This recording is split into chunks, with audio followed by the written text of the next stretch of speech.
Praise the lord. యేసుక్రీస్తు నామమున దేవుడు మన దప్పిని తీర్చున్నాడు. ఈరోజు దేవుని వాగ్దానము యెషయా గ్రంథము 48వ అధ్యాయము 21వ వచనము. ఆయన ఎడారి స్థలములలో వాళ్ళని నడిపించెను, వారు దప్పికొనలేదు. మరి దేవుడు వాళ్ళని కటిక బానిసత్వం నుంచి ఇశ్రాయేలు ప్రజల్ని విడిపించి ఆశీర్వాద దేశానికి నడిపిస్తాడు. మరి ఈరోజు మనము లొకేషన్ షేర్ చేస్తే ఆ లొకేషన్కి చేరుతాం. అయితే దేవుడు వాళ్ళకి అగ్నిస్తంభంగా మరి మేఘస్తంభంగా ఒక లొకేషన్ ఎక్కడైతే మరి ఆ అగ్నిస్తంభము మరి ఆగుతుందో అక్కడ వాళ్ళు మరి ఆగిపోయి వాళ్ళ గుడారాలు వేసుకొని మరి జీవించాలి. మరి ఆహారం అయితే మన్నా ఆకాశం నుంచి అయితే కురుస్తుంది. మరి నీళ్ళైతే వాళ్ళకి లేదు. మరి ఆ ఎడారిలో వాళ్ళకి దేవుడు మరి కనిపించిన బండని మరి అక్కడ నీళ్ళ ప్రవాహమును మరి పారచేస్తాడు. అంటే వాళ్ళ దప్పిని తీర్చాడు. మరి వాళ్ళు తాగి బ్రతకడమే కాదు, వాళ్ళకి సరిపడి వారంతా ప్రయాణమయ్యేంత కూడా దేవుడు వాటిని ప్రవాహ జలముగా వారితో నడిపింపచేశాడు. ఒక ఎడారిలో దేవుడు వాళ్ళని పోషించాడు. మరి ఏ కాలానికైనా తట్టుకునే శక్తిని మరి దేవుడు దయచేశాడు. అంటే మరి ఏ కాలాలు కూడా వాళ్ళని ఇబ్బంది పెట్టలేదు.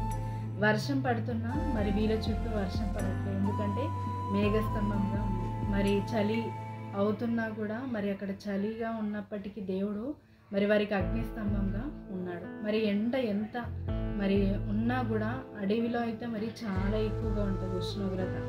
మరి ఆ ఎండని తట్టుకునే సామర్థ్యాన్ని దేవుడు మేఘ రూపంలో వాళ్ళకి ప్రొటెక్షన్ దయచేస్తున్నాడు. మరి ఏ కాలాలు కూడా వాళ్ళకి తగలకుండా, ఎలాంటి దెబ్బ తగలకుండా మరి వారిని కాపాడుతూ వాళ్ళని నడిపిస్తున్నాడు. ఎడారిలో వాళ్ళని పోషించిన దేవుడు, మరి ఎడారిలో ఏమి దొరకదు అలాంటి పరిస్థితులలో దేవుడు వారి దాహాన్ని తీర్చాడు, వాళ్ళని పోషించాడు. ఈరోజు ఎలాంటి ఎడారి పరిస్థితి ఉన్నా దేవుడు నిన్ను పోషిస్తాడు. ఎలాంటి మరి చెప్పుకోలేని బాధ అయినను దేవుడు విడిపిస్తాడు. ఎడారిలో వాళ్ళ కోసం నదిని కలుగ చేసిన దేవుడు, నీళ్ళని కలుగ చేసిన దేవుడు, ఆహారాన్ని కలుగ చేసిన దేవుడు, ఎలాంటి కాలము మరి తగలకుండా కాపాడిన దేవుడు, మరి నిశ్చయంగా మరి యేసయ్యను మనకు దయచేసి మరి ప్రతి శాపాన్ని, ప్రతి మరి బలహీనతని తొలగించిన దేవుడు, మనని నీతిమంతులుగా ఆశీర్వదించిన దేవుడు, మనని దీవించిన దేవుడు, మనని పోషించి మనని కాపాడతాడు. ఎలాంటి నది లాంటి పరిస్థితిని, కోర్టు కేసు, పోలీస్ కేసు, మరి ఎలాంటి ఇబ్బందులైన, ఇరుకులైన కోడలతో, అత్తతో, మరి మామతో, అల్లునితో ఎలాంటి బాధలున్ననో, నీ బిడ్డ నిన్ను ఇబ్బంది పెడుతుంది, భరించలేకపోతున్నావు, నీ గుండె భారం అయిపోయింది, అయినా కూడా దేవుడు మరి ప్రతిదీని బాగు చేయవాడు, ప్రతిదీ విడిపించు దేవుడు, నీ చేతులను దీవించు దేవుడు, నిన్ను ఆశీర్వదించు దేవుడు, ప్రతిరోజు నీకు విశ్వాసాన్ని కలుగజేసి ప్రతి వాగ్దానముతో, ప్రతి మాటతో నిన్ను ఓదార్చి దేవుడు తన మార్గంలో నిన్ను నడిపిస్తాడు, నిన్ను విడిపిస్తాడు, నిన్ను గొప్ప చేస్తాడు.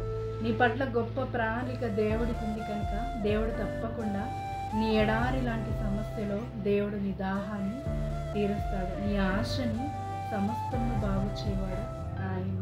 మరి నీ ఆశని తృప్తిపరిచి మరి నీ చేతులకి సమస్త జీవాన్ని కలుగ చేయవాడు ఆయన. మరి ప్రతిదీ నీకు ఆశీర్వాదకరంగా చేయనుగాక.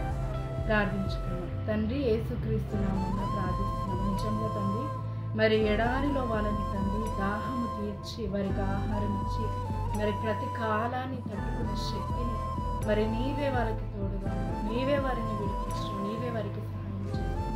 మరి అదే దేవుడు మాకు ప్రభా మరి నిశ్చయముగా మరి ఇదిగో తండ్రి ప్రభా సమాధానపరిచిన రక్తాన్ని బట్టి వందనాలు తండ్రి. దీవించి మమ్మల్ని ఆశీర్వదించి ఇంకా గొప్పగా మమ్మల్ని అభివృద్ధి పరిచి దీవిస్తామని నమ్ముచున్నాం. మా ఎడారి లాంటి పరిస్థితులన్నిటిలో ఎవరెవరైతే ఏ ఎడారి గురించి ఈరోజు చెప్తున్నారో దేవా, ఏ ఎడారి గురించి ప్రార్థిస్తున్నారో ఏకీభవించి ఆ ఎడారిలో నీవే ఆ దప్పిని నువ్వు తండ్రి తృప్తిపరిచినందుకు వందనాలు తండ్రి.